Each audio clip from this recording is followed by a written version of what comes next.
ஆத்ம வணக்கம். புத்தகம் பகவத்கீதை.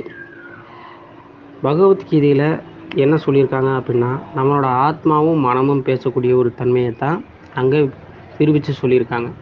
ஆத்மாவை கிருஷ்ணனாகவும் மனதை அர்ஜுனனாகவும் கருதி ஒவ்வொரு செயலையும் ஒவ்வொரு தொகுப்பாக கொடுத்துருக்காங்க.